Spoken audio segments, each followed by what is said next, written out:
My birthday isn't for another 11 months, and I already catch myself looking at the empty space on my bookshelf. Every time I walk past it, there's nothing there now, just enough room for one cassette tape in a clear plastic case. I know how ridiculous that sounds. I'm 28 years old. I haven't celebrated my birthday properly since my mother died, and I don't even own much that can still play cassette tapes, but every year of my life, one arrived without fail. I didn't think there was anything strange about that until last winter. I thought I understood where they came from. I thought I understood who my father was. I thought I understood why my mother cried every birthday before she handed me another tape. It turns out I was wrong about almost everything. My father died when I was 6. Or at least that's what I'd believed my whole life. Every birthday after that, my mother gave me a cassette tape and told me he'd recorded them before the accident because he didn't want me growing up without hearing his voice. It became our routine. She'd make pancakes. I'd open whatever presents she'd managed to afford that year. Then she'd disappear into her bedroom for a minute. When she came back, there would be another cassette with my age written across the front in black marker. I never questioned it. Why would I? The voice on those tapes matched the old home videos perfectly. Some years, he'd tell stories about things I'd done when I was little. Other years, he'd make fun of relatives or joke about the kind of mistakes he hoped I'd never repeat. They never sounded rehearsed. They sounded like a father talking to his child. My mother always listened beside me without interrupting. When the tape finished, she'd smile, put it back in its case, and tell me it belonged with the others. She died last winter. After the funeral, I went back to the house to sort through everything because there wasn't anyone else left to do it. I was looking for insurance papers, tax documents, and the deed to the house, nothing more. At the back of an old filing cabinet, I found a hospital folder with my father's name on it. I almost put it back unopened until I noticed the admission date. It was the day of the accident. I sat on the bedroom floor and read every page twice because I thought I'd misunderstood something. The doctors had written the same thing over and over. My father survived the crash for 3 days, but he never regained consciousness. Nurse after nurse recorded his condition every few hours. There wasn't a single note saying he'd spoken. There wasn't a single moment when he could have spent hours recording birthday messages. I drove home, telling myself there had to be another explanation. Maybe he'd recorded them years before the accident. Maybe my mother had simply explained it badly when I was too young to understand. That idea lasted until I started listening to the tapes again.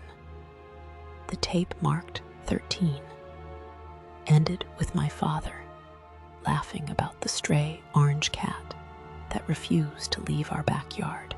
We didn't move into that house until nearly 4 years after he died. The tape for my 18th birthday mentioned my mother finally buying the blue hatchback she'd wanted for years. I remembered going with her to the dealership because she cried the whole drive home, saying she wished my father had been there to see it. I spent the next week checking every story against dates I knew were real. Every time I proved one impossible, another became harder to explain.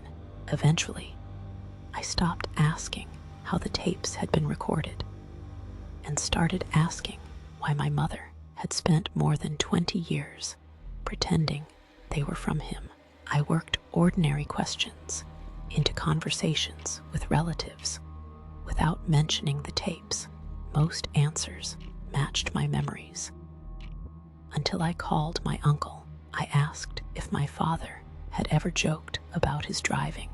He smiled for a second before it disappeared. Then he quietly said, "Your dad never met me." I reminded him he'd married my mother's sister years before I was born. He shook his head. "No, I met your mother after the accident. Your father had already been dead for almost 2 years." I ended the call without saying goodbye. The last place I searched was my mother's wardrobe. Hidden behind a stack of blankets was a shoebox full of notebooks. At first, they looked like ordinary journals, but every entry was dated on my birthday. She wasn't writing about me. She was writing about the tape she'd given me that year. The early entries were hopeful. "Still sounds exactly like him." A few years later, they changed. Today's tape remembered the neighbor's dog. We didn't have that dog until years after Daniel died, then another. He keeps talking about people he never met. I turned to the final notebook with my hands shaking. The last entry had been written only a month before she died. It read, "I stopped believing these were recordings years ago. I still don't know who they're for anymore. I only know they stopped sounding like my husband and started sounding like the father our child needed." I packed the notebooks away because I didn't know what else to do. Whatever my mother had believed, I told myself it ended with her. That lasted until my next birthday. I hadn't told anyone the date. I wasn't speaking to much of the family anymore, and nobody knew where I'd moved. When I got home from work, a padded envelope was leaning against my apartment door. No stamp, no return address. Inside was a cassette in the same kind of clear plastic case my mother had always used.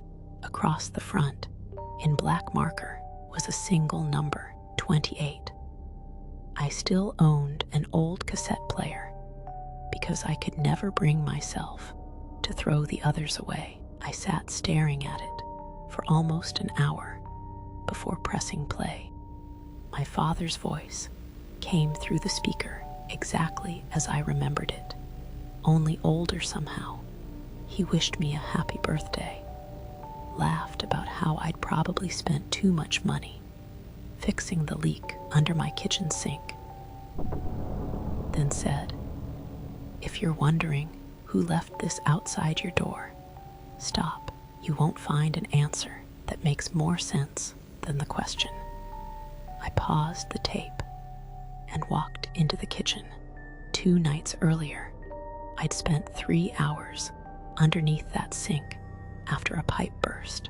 Nobody else knew about it. When I finally finished listening, the last thing he said was, "Don't throw these away. One day, you'll need to remember me better than I ever remembered myself." I still don't know whether my mother spent her life protecting me from something impossible, or whether grief slowly convinced her that a dead man could keep growing older. I only know the space on my bookshelf is empty again, exactly wide enough for one more cassette. And every time I walk past it, I catch myself wondering if next year's tape has already been recorded.